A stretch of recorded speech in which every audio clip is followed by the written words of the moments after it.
Good morning, everyone. Sorry we have to do this again. This is the winter for you between the weather and sicknesses and stuff. It just seems to happen more. Hopefully, as it warms up, it'll get less and less. Okay, all right. So we left off here talking about the idea of heat and work being the two main ways that energy is transferred, primarily in a chemical reaction. Okay, so we use this example of the white ball being the system, and it initially has 5 joules of energy, kinetic energy in this case. You hit it with a cue and it was moving. And then some of that energy got lost as heat due to friction, and then some of it got lost as it collided with the purple ball. Okay, so this is similar to a chemical reaction in that it can lose that energy to the surroundings, to either the table in this case or the purple ball, but it's losing it to the surroundings. All right, something that's important that we didn't talk about yet is, and it's mentioned up here in this slide, it says that Q and W, heat and work, are not state functions. Their value depends on the path of the process. So I want to talk briefly about what a state function is.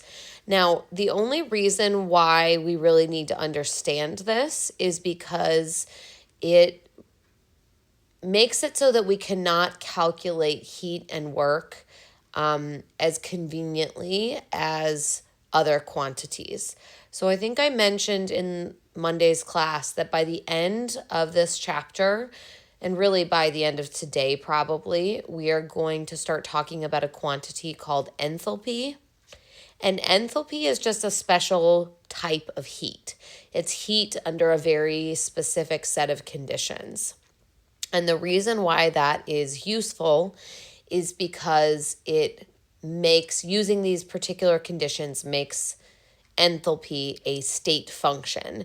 And it allows us to do a lot of really simple calculations with it that we can't normally do with heat and work. So we need to have a brief understanding. So at most, you're going to see like maybe one question about state functions on a test. But primarily, it's just understanding that this concept is what lets you move forward to do some of the more convenient calculations that we're going to do with enthalpy that we can't do with heat and work. Okay? So a state function is something that only depends on the final and initial state, not on how we got to that point. So I really love this example. You've got climbing up this mountain and you've got one path that's like switchback, right? And it's going to take them 12 miles to climb up that path. And then you've got another that's 5 miles because it's just straight up, okay? So the altitude change, it goes from 0 feet to 10,000 feet. That would be ridiculous. By the way, nobody is climbing from sea level to 10,000 feet, but that's beyond the point. So the altitude change is 10,000 feet. And it doesn't matter which path you decide to travel. If you go straight up the mountain or if you do the switchbacks, your change in altitude doesn't matter which path you take. So altitude is going to be independent of the path. And so we call this a state function.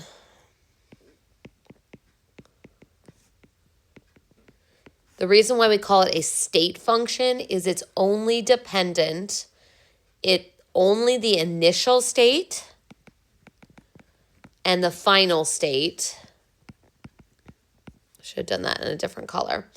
Only the initial state and the final state matter.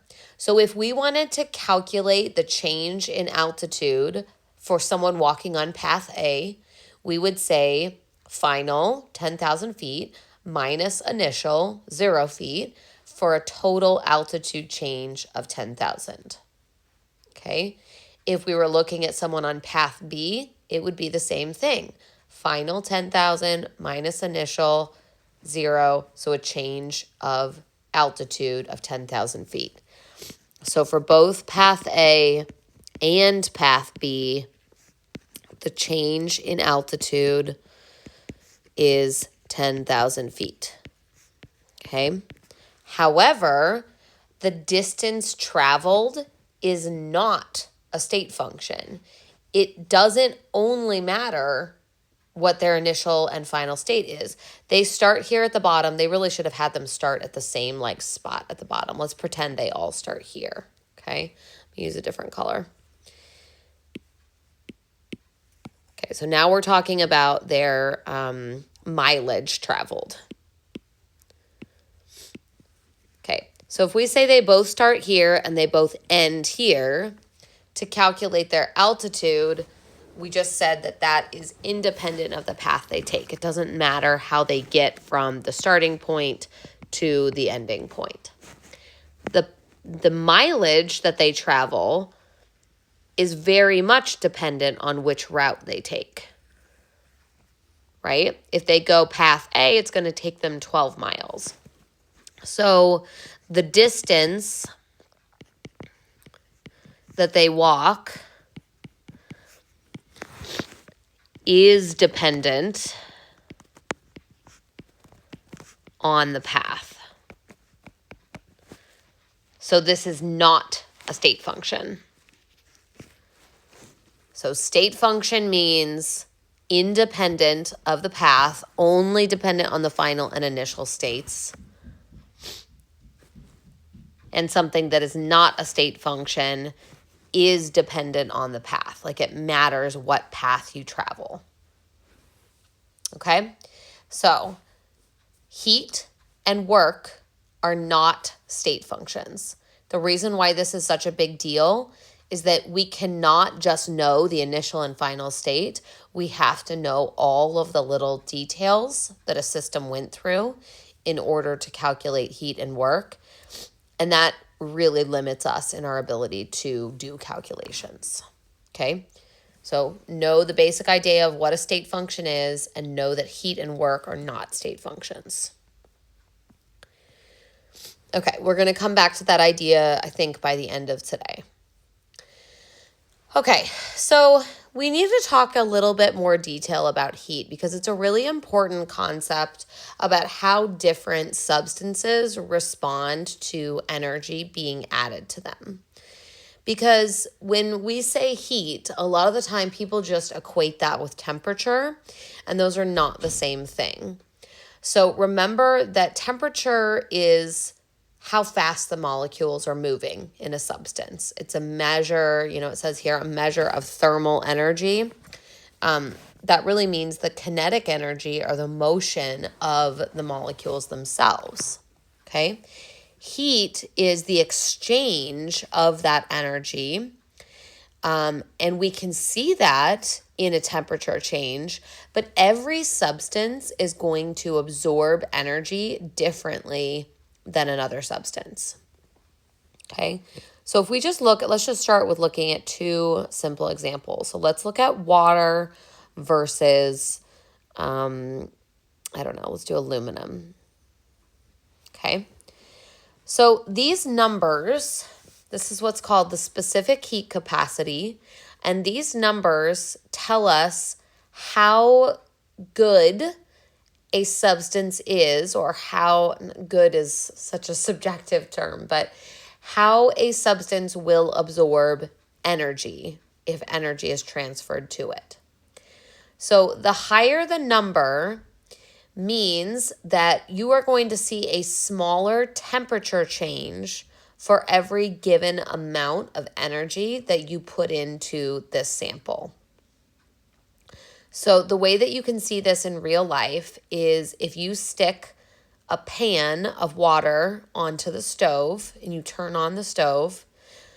Now, some of this does become, let's think of the top of the pan, okay? Even like the lid or something that's like sitting on top of the pan. It's not in direct contact with the burner, the flame on the stove, but it's going to heat up relatively fast, Okay, the energy that comes from the stove is going to be transferred into that aluminum pretty easily. And that's what we see with low numbers on this quantity, this specific heat capacity. This is called specific heat capacity. It's also just called heat capacity sometimes. Maybe the units would be slightly different, but for now, let's just kind of focus on the big picture. So when this number is small, it means that it only takes a small amount of energy in order to heat up that substance to a particular temperature. So think about, you've got a cold pan, you stick it on the stove, the sides of it, the lid or something can get hot and burn you without adding a ton of heat, like without it sitting on there for a long time. The water that's inside the pan is going to take a whole lot more heat being added to it before it has the ability to burn you, before it's really, really hot. Okay, so when we look at the units that are given here of this specific heat capacity, it says joules per gram degree Celsius. So what this means is water takes 4.18 joules to raise 1 gram. So I'm going to even be specific. 1 gram of water, 1 degree Celsius. Okay, so every time I want to take a small little gram of water and raise the temperature 1 degree Celsius, it's going to take 4.18 joules. So if you think of a cup of water is about 240 grams, and you want to raise that from, let's say, room temperature, which is like 25 degrees Celsius, and you want to bring it up to 100 degrees Celsius. I was going to see if I had room here. I'll just draw it here and then we'll erase it. So we've got our little cup of water. It's 240 grams, and it's at room temperature, which is about 25 or 22 degrees Celsius. And then let's say that I want to bring it up to boiling temperature, which is 100 degrees Celsius. Okay, so for every single gram of water, I'm going to have to add in 4.18 joules of energy. That reminds me, we didn't really talk about energy units. It was on a slide and I kind of skipped over it. So let's go back there for a second. Okay. Ignore this because I don't want you to get confused by what we're talking about right now. It is related, but let's not worry about it right now. So let's just focus in on these particular units here. So the energy unit that we're going to use most frequently is joules. And this is because in actuality, we will use the term kilojoules most of the time. So when we're talking about chemical reactions, we're usually going to talk about those in terms of kilojoules per mole. So if I had like a mole of oxygen double bonds, it would be about 495 kilojoules for every mole of oxygen double bonds that it would take to break those bonds apart. So that's usually the scale that we're talking about energy on, is kilojoules. So we will use kilojoules and joules a whole lot. Sometimes we will use calories, which, to be clear, a calorie, 1 calorie with a little c, that is not the same as a calorie that you would eat. So a calorie, when we're talking about energy of food, is a big C, and that's equivalent to 1 of these calories is equal to 1,000 of the little calories. So on your exam equation sheet, there are some unit conversions to allow us to do this. The other one that we'll probably, I think we're going to use at least one time, is liter atmospheres. This is a very odd energy unit, but we will probably use that. This usually ends up being used when we're talking about work. Okay, so we are going to have to do some energy conversions. You will be given the conversion itself, but just so that you're familiar with what some of these units are. Okay, kilowatt hours is usually something that's used in measuring, electricity use. And so that's not one that we see particularly frequently in this class, but, you might see it more in like a physics class. Okay, so back to our example with the water.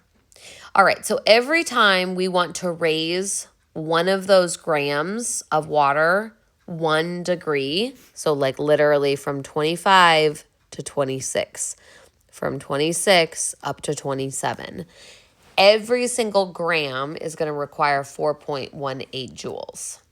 Okay, so that's what this quantity is telling you.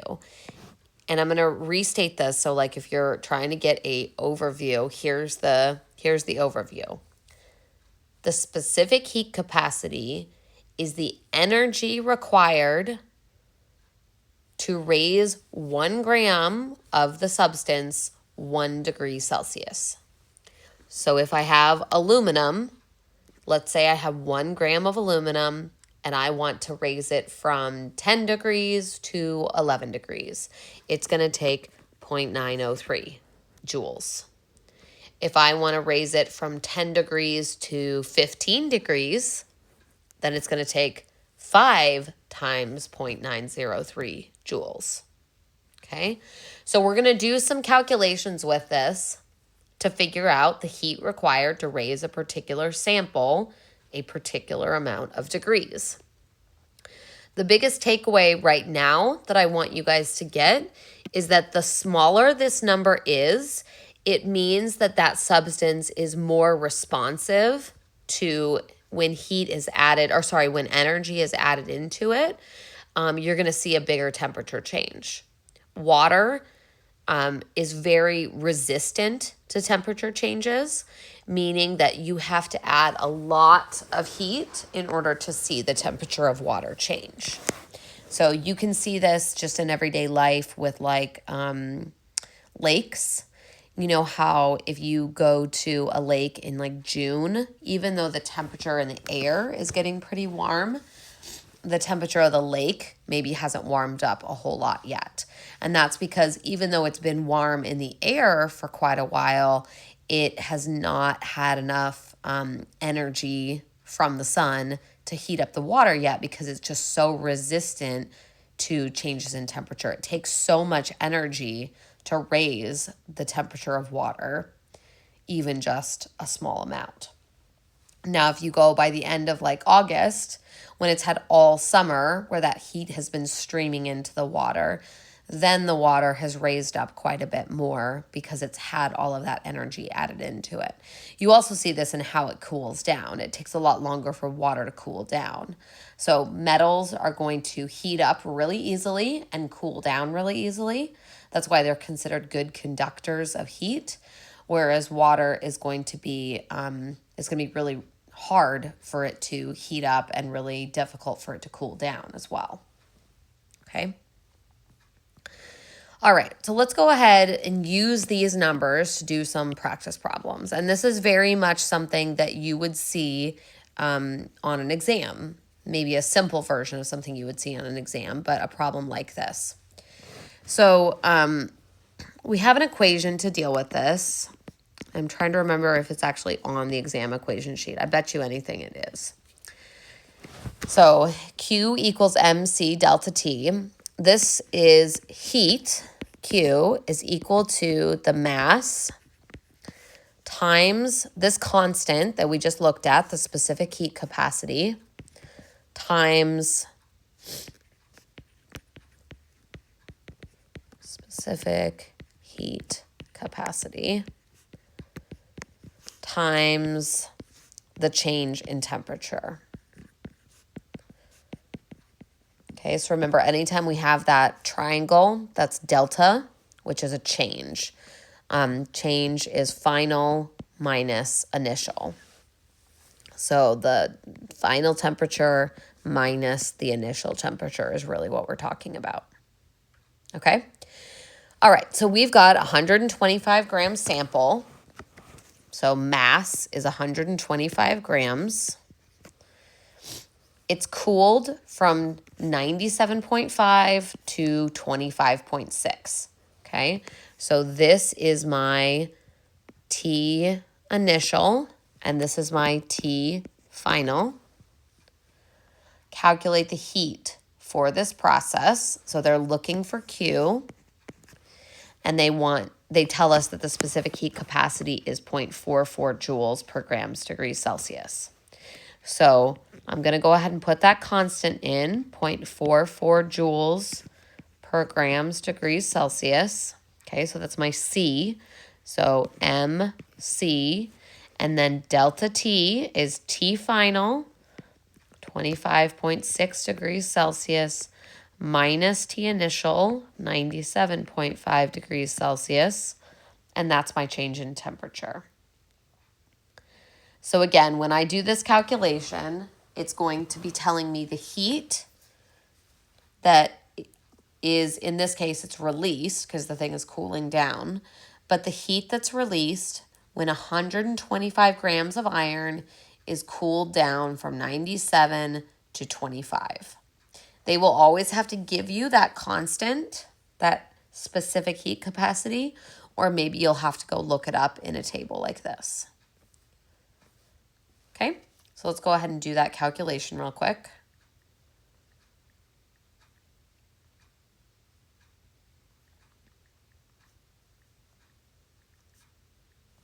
So when I say in a video, let's go ahead and do that calculation, I'm assuming that you're pausing it at that point and doing it yourself, not just waiting for me to give you the answer.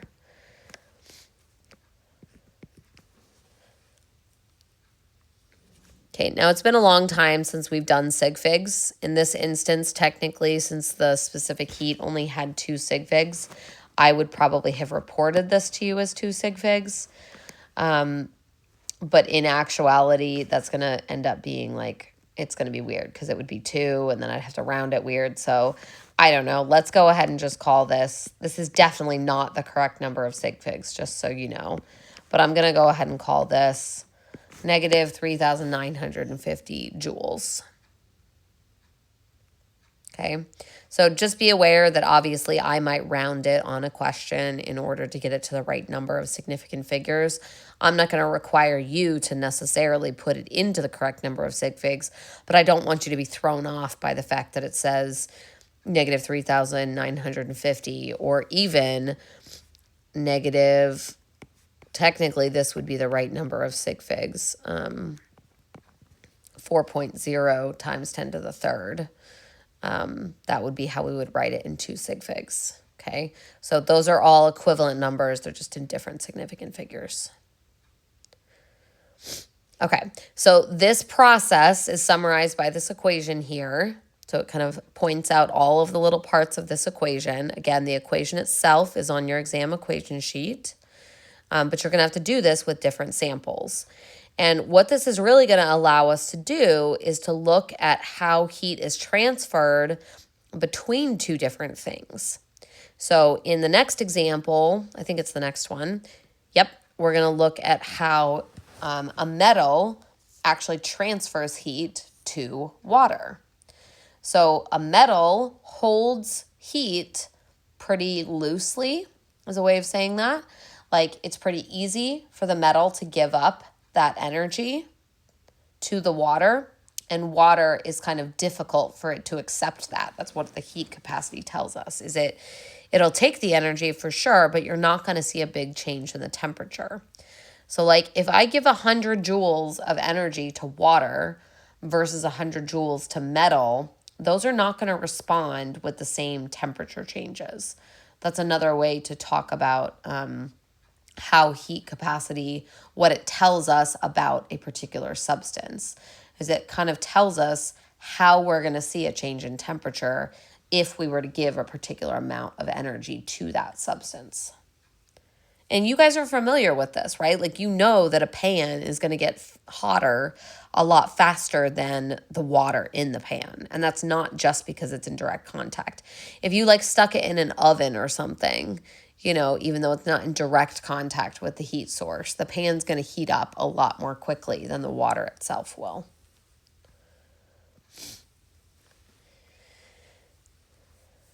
Okay, so let's look at this next question.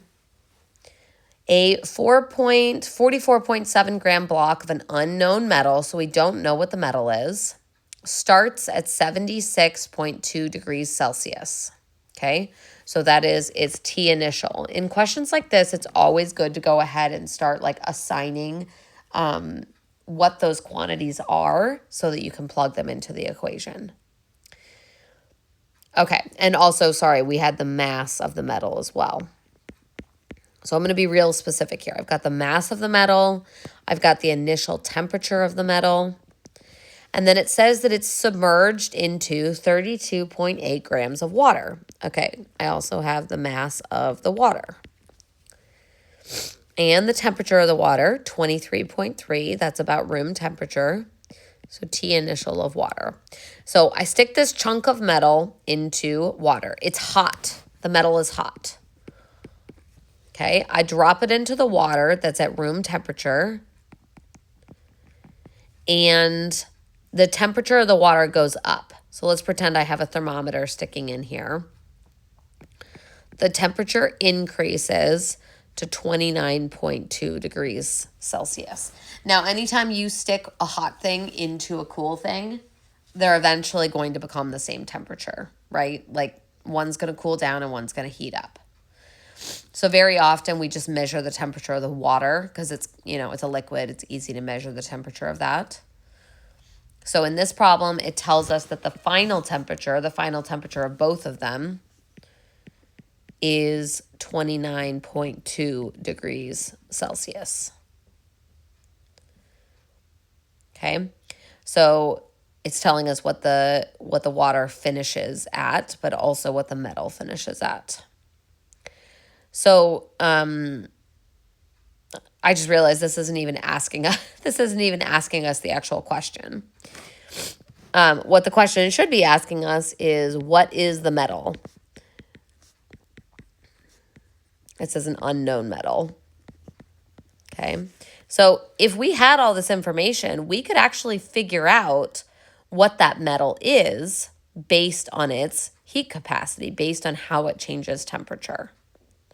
Okay, this one's pretty complicated. Maybe what I'll do is I'll come back at the end and work through the problem. I'm not sure if I would give you one. I don't know. I might give you one this complicated, but like let's get to it at the end when you've done a few more practice problems and seen this a few more times. But I want to use this first to just talk about this idea of transferring heat between the system and the surroundings. Okay. So the reason why we talk about metals and water is because they are much simpler to understand than a chemical reaction. So it's like a very simple version of that. So let's think of the metal here as the system. And we're going to think of the water as the surroundings. Now, like we talked about on Monday, the water is not the only surroundings, right? Everything else is the surroundings. The rest of the universe is the surroundings.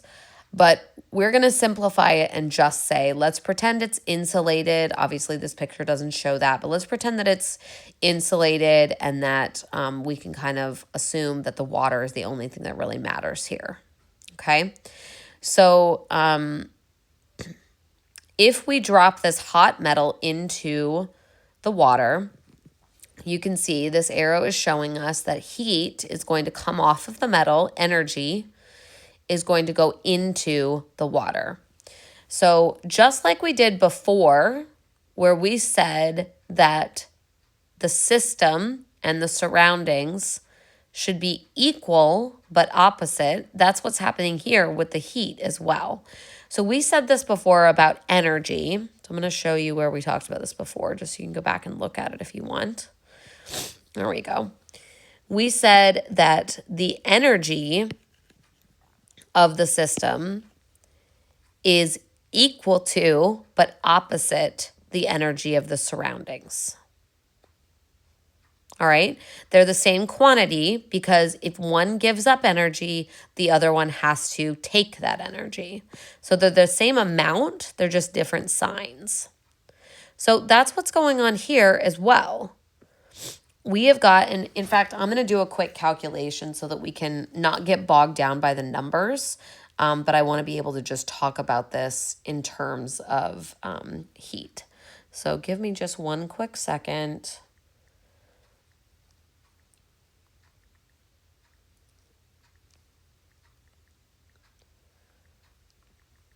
Okay. So don't worry about how we know this. Like I said, I think we'll come back and do this practice problem at the end. But I'm going to tell you that this amount of heat it's about 810 joules. Okay.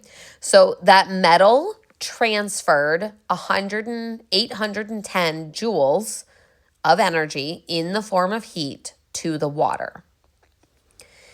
So if we were to look at it from the water's perspective, the water would have been accepting that 810 joules. And the metal, so Q of the metal, would have been donating that 810 joules. So they are the same number, just opposite signs. And that's why we have this negative here. So another way of saying this is the energy of the system is equal to, but opposite sign, the energy of the surroundings. So this is just an application of what we saw earlier, that we're going to have energy transferred between the system and the surroundings. The quantity is going to be the same, because if someone gives up 810 joules, the other thing has to accept that 810 joules. It's just that the sign is going to be different. Now, how did I know in this one that the metal was negative and the water was positive? Well, I know that the metal is cooling down, right? So it's the thing that's giving up energy, and it's giving it to the water. So the negative indicates that the metal is releasing that energy, and the positive indicates that it is accepting it. Now, don't worry about the negative sign here. Like, that's just saying they're opposite each other. I could just have easily have said Q of the metal, negative Q of the metal is equal to Q of the water, right? That's the same thing. I'm just moving the sign from one side to the other. The point is they're opposite. Whatever the numbers are, they're going to be the same. The sign has to be opposite. Okay. Do I want to do this part yet?